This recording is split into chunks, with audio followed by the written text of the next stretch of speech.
Britain is often remembered as the greatest empire in history, but long before it ruled vast territories, even its identity was shaped by outsiders.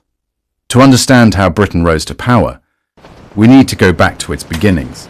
Around 2,000 years ago, the Romans invaded the island, building roads, cities, and fortifications that laid the foundations of organized society. When they withdrew, new groups arrived. The Angles and Saxons settled the land, giving England its name, while later Viking raids brought both destruction and cultural influence. In 1066, William the Conqueror invaded from Normandy, placing a French-speaking elite over an English-speaking population. Rather than breaking the island, these waves of invasion shaped it, gradually forming a unique identity built on conflict, adaptation, and cultural blending. By the 1500s, England was still unstable, but a major turning point came under King Henry VIII.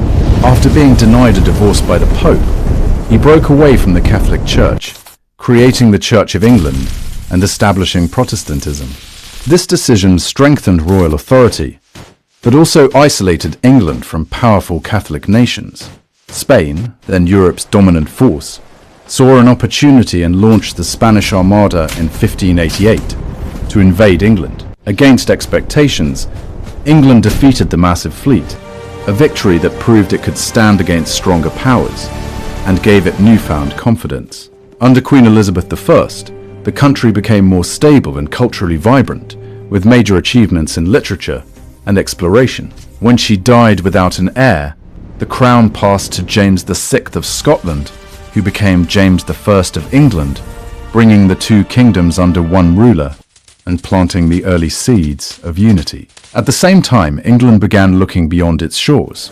In 1607, it established its first lasting colony at Jamestown in North America. Although early hopes centered on gold, success eventually came through tobacco, marking the beginning of overseas expansion. Meanwhile, tensions at home were rising.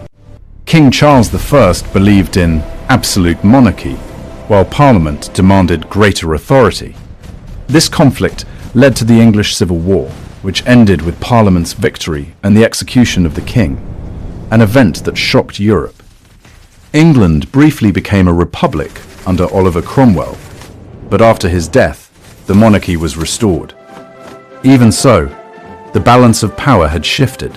When James II attempted to restore Catholic influence, Parliament intervened, inviting Mary and William of Orange to take the throne.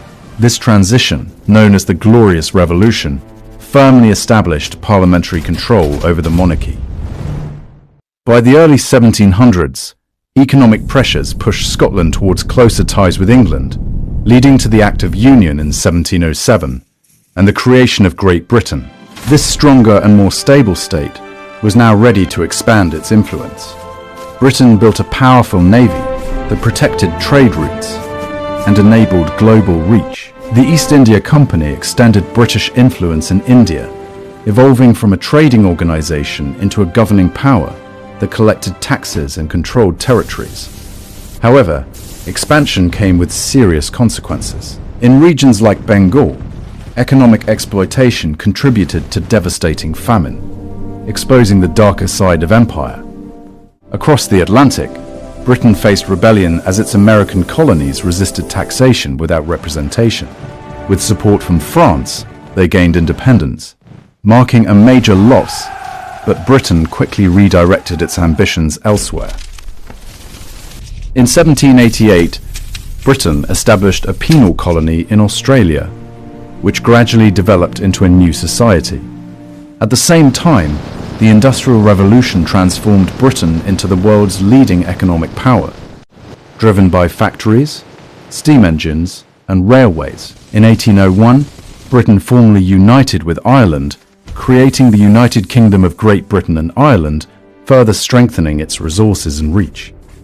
It also faced powerful enemies, particularly Napoleon's France. In 1805, the British Navy secured a decisive victory at the Battle of Trafalgar, ensuring control of the seas and preventing invasion.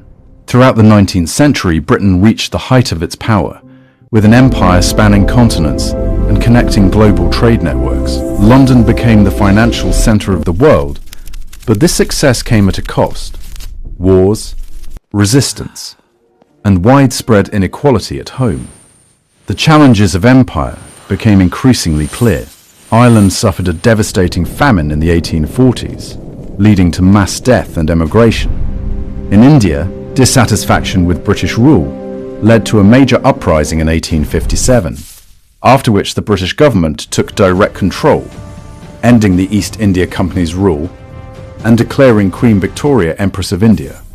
By the late 1800s, Britain controlled a quarter of the world's land and population, but new powers like Germany and the United States were rising. The First World War, triggered in 1914, brought immense destruction and loss of life. Although Britain emerged victorious in 1918, it was deeply weakened. The Second World War followed in 1939, and despite enduring the Blitz and fighting alongside allies, victory in 1945 left Britain economically exhausted and unable to maintain its vast empire. In the decades that followed, Britain gradually decolonized. India gained independence in 1947, followed by many other territories across Africa, Asia, and the Caribbean. Rather than resisting, Britain largely allowed this transition, marking the end of its empire and the emergence of the Commonwealth, a network of independent nations linked by shared history. At home, Britain rebuilt itself, establishing the National Health Service and becoming more diverse through immigration from former colonies. Challenges persisted, including the troubles in Northern Ireland and debates over national identity. The return of Hong Kong to China in 1997 symbolized the final chapter of empire.